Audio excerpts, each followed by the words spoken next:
Samedi soir sur CNews, on va s'intéresser, comme je vous le disais avant la pause, au wokisme. Est-ce qu'on en fait trop, Eugénie? Et rappelez peut-être le concept pour ceux qui ne sont pas avec nous chaque semaine, où on en parle assez régulièrement de ce mouvement. C'est-à-dire que le wokisme, effectivement, est un terme qui s'est généralisé dans le débat public français. Alors, il n'a pas eu les honneurs du dictionnaire Le Robert, bien que le mot YEL est moins fréquent, mais il a eu le droit à une entrée.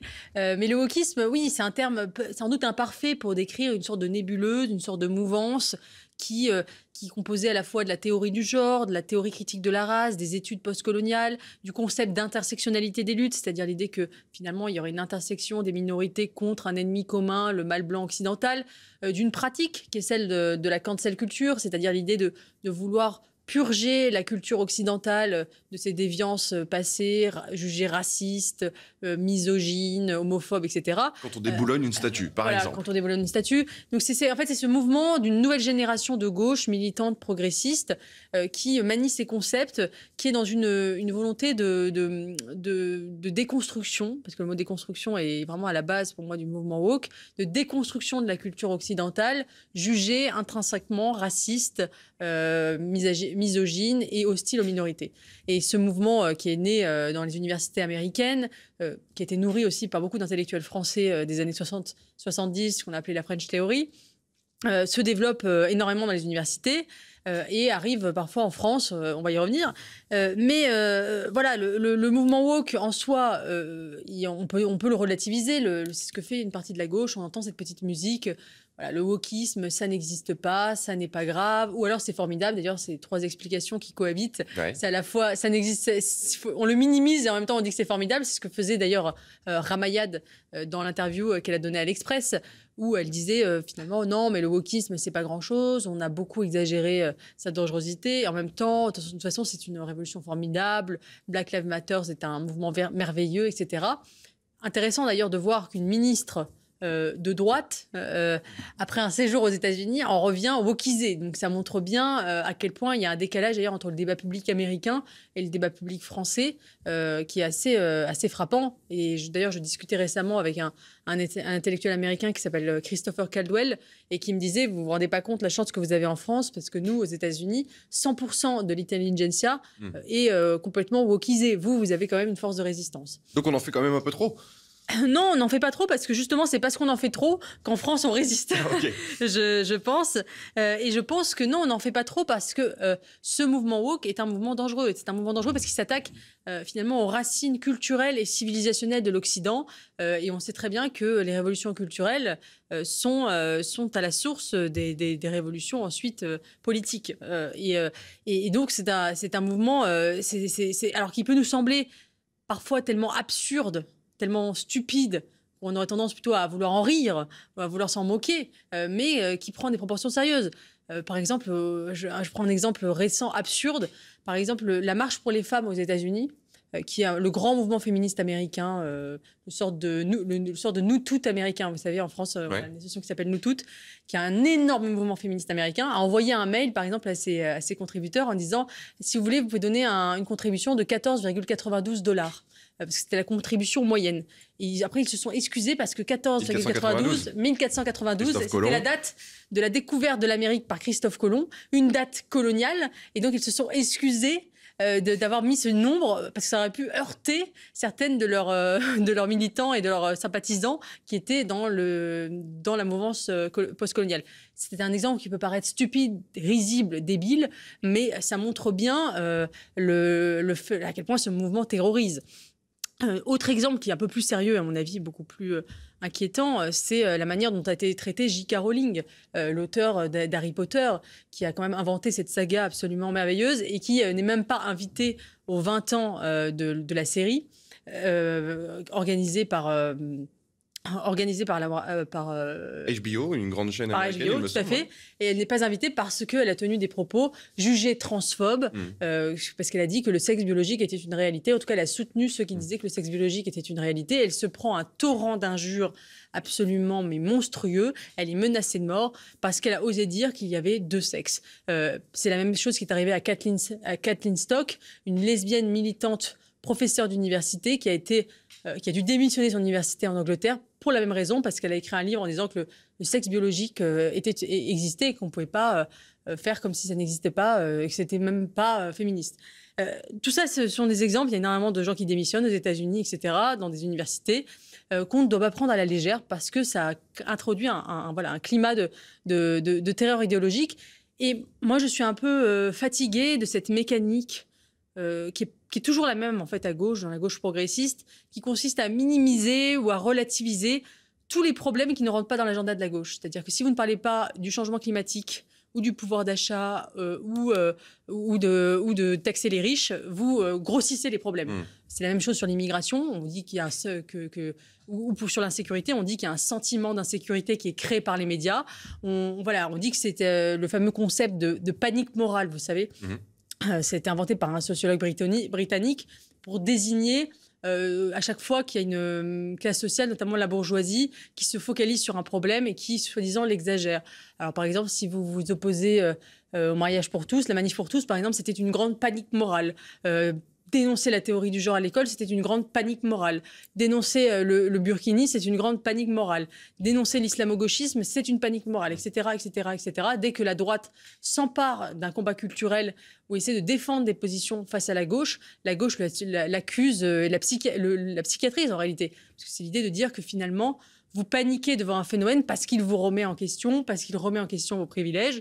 Parce que vous êtes en insécurité culturelle, autre thème qui revient régulièrement. Tout à fait. Et par exemple, l'idée de panique morale, donc cette idée que finalement toutes les critiques du wokisme seraient une réaction outrée de la droite qui perdrait ses privilèges, culmine dans le concept développé par la théoricienne Robin DiAngelo, américaine, qui s'appelle le concept de fragilité blanche, et qui consiste à dire que si vous n'êtes pas d'accord avec la théorie critique de la race, qui consiste à avoir du racisme systémique partout, eh bien c'est que vous-même, vous êtes blanc et que vous avez intérêt à maintenir vos privilèges, donc vous êtes atteint dans votre fragilité, la fragilité blanche. Donc on voit bien que cette logique de psychiatrisation de l'adversaire fonctionne à plein et permet comme ça de relativiser ou de minimiser des problèmes qui se posent concrètement. Je ne dis pas que le wokisme est le seul et unique problème de la société et qu'il faut se focaliser uniquement là-dessus.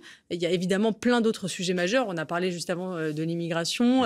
Il y a évidemment la question économique, la question sanitaire. Mais c'est un problème important. Et c'est un problème d'autant plus important qu'il touche les universités, les médias, le monde de la culture et donc les personnes qui forgent les esprits de demain et qui forgent les générations militantes, notamment les enseignements. Et tout cela formate une génération idéologiquement. C'est pour ça que c'est le nerf de la guerre. En soi, c'est minoritaire, mais ce sont des institutions culturelles qui fabriquent les mentalités de demain. Intarissable, Eugénie Bastier, en pointe dans le combat contre le wokisme. Gabriel Cluzel, après tout ce que vient de nous expliquer Eugénie Bastier, est-ce qu'on en fait trop ou c'est une réelle menace pour la France qui résiste bien si on entend bien les propos d'Eugénie ? Oui, la France qui résiste bien, mais qui est toujours un peu dans un combat retardateur comparé aux États-Unis, un peu sur tous ces sujets-là. Et donc, il est à craindre que ça ne s'arrête pas là. C'est en effet une stratégie de dire écoute, mais c'est pas grave, ne parlez pas de ça. En fait, l'idée de cacher les outrances au commun des Français, aux Français ordinaires, qui seraient abasourdis si ils voyaient, et Eugénie en a donné un certain nombre, toutes les absurdités auxquelles conduit ce wokisme, qui est une espèce de politiquement correct en très agressif, qui aurait passé la vitesse supérieure et qui n'est pas négligeable parce qu'il ne concernerait qu'une niche. Mais Jenny l'a bien dit, certes, c'est une niche, c'est pas, je pense que dans les paysans de Lozère ou de Corrèze s'intéressent assez peu au wokisme et ont gardé un bon sens les pieds sur terre qui les rend assez peu perméables à ce genre d'idéologie, mais il se trouve qu'on ne les voit pas. Ce ne sont pas eux qu'on voit dans les médias, ce ne sont pas eux qui enseignent dans nos enfants. Il faut voir comment ça a infusé dans les grandes écoles, notamment les grandes écoles littéraires, Normal Sup, Sciences Po. Alors aujourd'hui, il y a déjà des articles d'ailleurs qui montrent que le wokisme trouve que les sciences, les maths, c'est un peu réactionnaire et qu'il va falloir s'attaquer. Il y a eu un article dans le Washington Post qui dit mais c'est vrai que les sciences 2 et 2 font 4, c'est compliqué de changer les choses, mais Ça va venir, vous inquiétez pas, on va s'attaquer aux sciences parce que ça, c'est quelque chose d'un peu trop objectif. Donc, de fait, pour le moment, le wokisme est réservé à une niche, mais une niche qui infuse partout, puisque c'est en réalité les élites et celles qui ont toutes les voies de communication, si j'ose dire, pour diffuser leur idéologie un peu partout. Je fais remarquer que la théorie du genre, dont on peut dire aujourd'hui que ce n'était pas un fantasme, hein, a été traitée de la même façon. On disait, mais tout ça, c'est de la blague, c'est une invention des opposants au mariage pour tous. Qu'est-ce qu'ils sont allés chercher là? On voit bien qu'aujourd'hui, quand quelqu'un parle de sexe et pas de genre, déjà, il a l'opprobre sur lui. Donc, tout cela est évidemment loin d'être négligeable.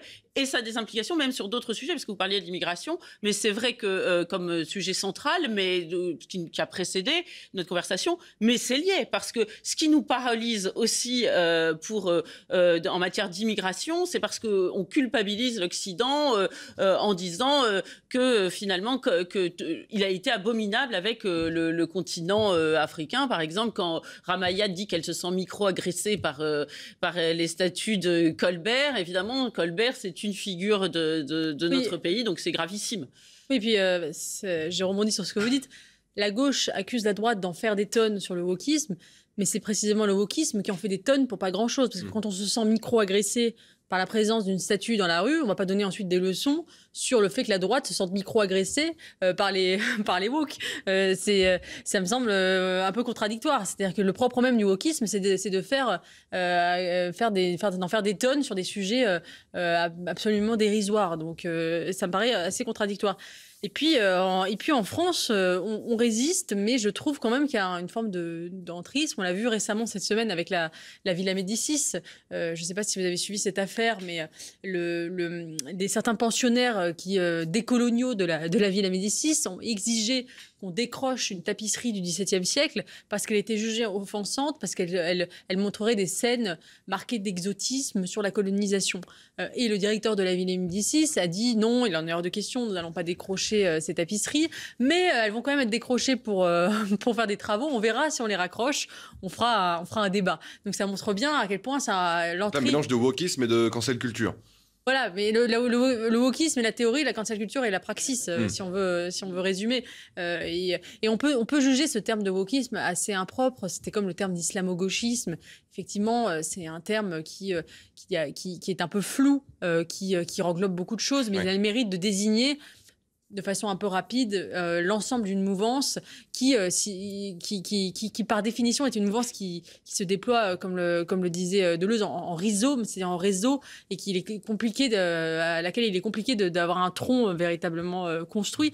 Par exemple, quand vous voyez les post-colonial studies, à la fois les gender studies, l'intersectionnalité, tous ces mouvements-là, le mot wokisme a l'avantage de saisir en un concept futile imparfait la chose. Et on a un peu une tentation éternelle chez les intellectuels, ce qui est celle du nominalisme, c'est-à-dire l'idée que finalement on ne peut rien nommer, on ne peut pas nommer les choses parce que l'extraordinaire diversité du réel ne peut se résumer à des concepts.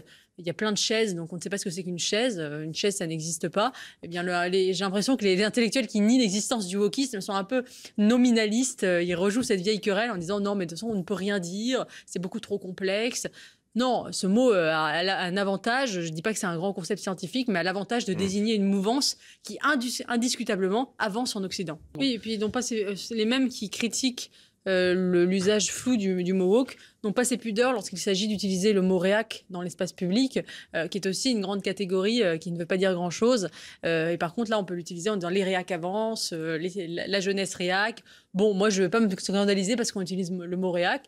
Et bien, de la même manière, le mot woke, il désigne en fait un mouvement générationnel qui existe, qui avance et contre lequel il faut évidemment lutter et contre lequel la France lutte. Et en fait, voilà, si aujourd'hui le mouvement woke est limité en France et contenu, c'est précisément parce qu'il y a ce combat qui est mené tous les jours par une partie des conservateurs, par une partie de la droite et par une partie de la gauche, il faut le dire, en France, une gauche républicaine, universaliste, des gens comme Brice Couturier qu'on a reçu ici, ou comme Jacques Julliard, ou comme Alain Finkielkraut, qui viennent de la gauche et qui se battent contre ce mouvement. Là où aux États-Unis, la gauche libérale est complètement assommés, marginalisés par le mouvement woke. Donc ça reste notre force en France. On a même entendu l'ancien président de la République, François Hollande, dénoncer les dérives justement de ceux qui, dans la classe politique, se revendiquent justement du wokisme. Il en sera peut-être question d'ailleurs dans la troisième partie de Place aux idées. Vous recevez cette semaine Sabine Procoris. Elle est auteure de Le Mirage, MeToo.